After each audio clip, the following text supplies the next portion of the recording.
हिंदू धर्म शास्त्रों में हमारे 16 संस्कार बताए गए हैं। इन संस्कारों में काफी महत्वपूर्ण विवाह संस्कार को माना जाता है। शादी को व्यक्ति का दूसरा जन्म भी कहते हैं। हर धर्म में शादी को लेकर अनेक तरह की मान्यताएं वर्षों से ही चली आ रही है। अगर बात करें हिंदू धर्म की, तो हिंदू धर्म समाज में बहुत तरह की मान्यताएं आपको देखने को मिल जाएगी, चाहे वो शादी को लेकर ही क्यों ना हो। लेकिन आपने कभी सोचा नहीं कि आखिर कौन सी ऐसी वजह होगी जो विवाह के दिन की बजाय रात में होने लगे। लेकिन आपने कभी सोचा नहीं होगा कि आखिर कौन सी ऐसी वजह हो सकती है जो विवाह दिन की बजाय रात में होने लगे। जबकि पुराने समय में कोई भी शुभ मुहूर्त हो या फिर विवाह सारे आदि कार्य दिन में ही होते थे।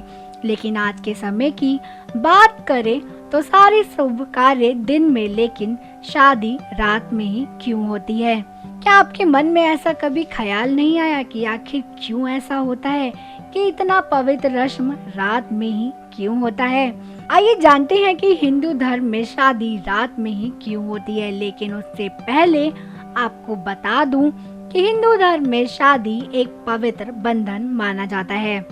वहीं विवाह का कोई समानार्थी शब्द नहीं होता। विवाह का मतलब वी प्लस वाह, यानी इसका अर्थ होता है विशेष रूप से वहन करना। लेकिन आप तो जानते ही होंगे कि हमारे यहाँ 4 धर्म के लोग रहते हैं, यानी हिंदू, मुस्लिम, सिख और ईसाई।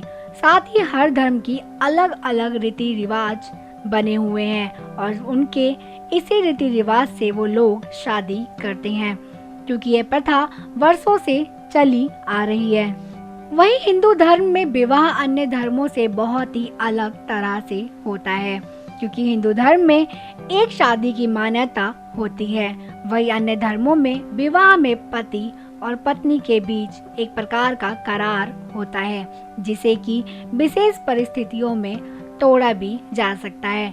लेकिन हमारे हिंदू धर्म में विवाह बहुत ही भली भांति और सोच समझ कर किए जाने वाला संस्कार माना जाता है। इस संस्कार में वर और वधू सहित सभी पक्षों की सहमति लिए जाने की प्रथा प्रचलित है। शादी एक ऐसा मौका होता है जब 2 इंसानों का ही मिलन नहीं, बल्कि इन 2 इंसानों के साथ साथ उनके परिवारों का भी मिलन होता है। शायद इसलिए ही हिंदू धर्म में विवाह संबंधी सारे कार्य पूरी सावधानी और शुभ मुहूर्त देखकर ही किया जाता है। हिंदू धर्म के अनुसार 7 फेरों के बाद ही शादी की रस्में पूरी होती हैं। आइए अब आपको बताते हैं कि आखिर क्यों हिंदू धर्म में शादियां रात को ही होती हैं, जबकि रात को देर तक जागना और सुबह को देर तक सोने को हमारे धर्म में राक्षसी प्रवृत्ति बताया गया है। आपने अक्सर गांव में देखा भी होगा कि वहां के लोग रात को भले ही जल्दी सो जाते हैं, लेकिन सुबह सूर्योदय से पहले ही उठ भी जाते हैं। लेकिन जो लोग रात को लेट से सोते हैं और सुबह जल्दी नहीं उठते, उनके घर में लक्ष्मी कभी नहीं आती।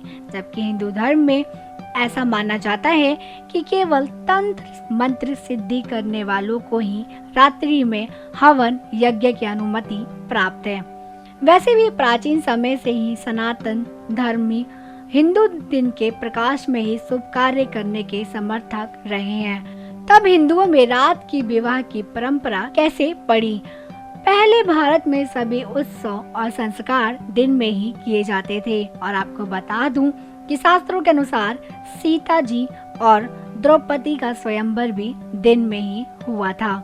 जी हाँ, प्राचीन काल से लेकर मुगलों के आने तक भारत में सभी विवाह दिन में ही हुआ करते थे।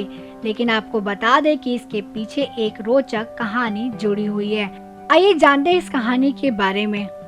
जी हाँ, मुस्लिम 50 आक्रमणकारियों के भारत पर हमला करने के बाद हिंदुओं को अपनी कई प्राचीन परंपराएं तोड़नी पड़ी। मुस्लिम आक्रमणकारियों द्वारा भारत पर अतिक्रमण करने के बाद भारतीयों पर बहुत ही अत्याचार किए गए। यह आक्रमणकारी 50 हिंदुओं के विवाह के समय वहां पहुंचकर बहुत ज़्यादा लूटपाट और मारपीट करते थे। आपको ये जानकर हैरानी होगी कि आक्रमणकारी पिशाच कन्या की मदहोशी यानी गहन निद्रा, मानसिक दुर्बलता आदि का लाभ उठाकर उससे शारीरिक संबंध बना लेना और उससे विवाह करना ही पिशाच विवाह कहलाता है। वहीं जब भारत में कामुक अकबर का शासनकाल था तब अत्याचार अपने चरम सीमा पर थी। जी हाँ, उस समय मुगल सैनिक हिंदू लड़कियों को अपनी बंदूक की नोक पर या फिर बलपूर्वक उठाकर अपने घर ले जाते थे और उन्हें अपने आकाओं को सौंप देते थे, यानी अपने सरदारों को सौंप देते थे, जिसके साथ वो लोग बहुत ही बुरा सुलूक या बर्ताव करते थे। उन लड़कियों का मानसिक संतुलन जिसके कारण खराब हो जाता था। वहीं आप ये जानकर हैरान हो जाएंगे कि भारत इतिहास में सबसे पहली बार रात्रि में विवाह सुंदरी और मुंदरी नाम की 2 ब्राह्मण बहनों का हुआ था, जिनका विवाह दुल्ला भाटी ने अपने संरक्षण में ब्राह्मण युवक के साथ कराया था। ऐसा कहा जाता है कि उस समय दुल्ला भट्टी ने अत्याचार के खिलाफ हथियार उठाए थे और दुल्ला भाटी ने ऐसी अनेकों लड़कियों को मुगलों से छुड़ाकर उनको अपना आत्मसम्मान लौटाया था। उनका विवाह हिंदू लड़कों से भी कराया था। उसके बाद मुस्लिम आक्रमणकारियों के आतंक से बचने के लिए हिंदू रात के अंधेरे में विवाह करने लगे, यानी वहां से रात की प्रथा स्टार्ट हो गई ताकि उनका विवाह रीति रिवाज के अनुसार अच्छे से हो सके। लेकिन रात के समय में विवाह करते समय भी यह ध्यान रखा जाता था कि नाच गाना, दावत, जयमाल आदि भले ही रात्रि में हो जाए, लेकिन वैदिक मंत्रों के साथ फेरे प्रातः सुबह के सूर्योदय के बाद ही हो। शायद इसलिए ही आज भी शादी के फेरे सुबह के समय ही होते हैं। वहीं पंजाब से प्रारंभ हुए परंपरा को पंजाब में ही समाप्त कर दिया गया। फिल्लौर से लेकर काबुल तक महाराजा रंजीत सिंह का राज हो जाने के बाद उनके सेनापति हरि सिंह नलवा ने सनातन वैदिक परंपरा के अनुसार दिन में खुलेआम विवाह करने और उनको अपनी सुरक्षा देने की घोषणा की थी। इसके बाद हरि सिंह नलवा के संरक्षण में हिंदुओं ने दिन दहाड़े बैंड बाजे के साथ विवाह की प्रथा शुरू कर दी। तब से पंजाब में फिर से दिन में विवाह का प्रचलन शुरू हो गया और पंजाब में अधिकांश विवाह आज भी दिन में ही किए जाते हैं। अन्य राज्य भी धीरे धीरे अपनी प्राचीन परंपराओं की ओर ही लौट रहे हैं। आज के समय कई और जगह भी शादियां दिन के समय हो रही है। वहीं हरि सिंह नालवा ने मुसलमान बने हिंदुओं की घर वापसी कराई, मुसलमानों पर जजिया कर लगाया और एक बार फिर से हिंदू धर्म की परंपराओं को स्थापित किया। इसलिए उनको पुष्य मित्र संघों का अवतार भी कहा जाता है और आज के समय में विवाह दिन के समय होने की प्रथा दोबारा आ गई है। जी हाँ, बहुत सी जगह ऐसी भी है जहाँ अब दिन के समय शादियां हो रही हैं या फिर जो 7 फेरे होते हैं हिंदुओं में वो सुबह सूर्योदय के बाद ही किया जाता है। नेशनल स्पिरिचुअल से रानी की रिपोर्ट।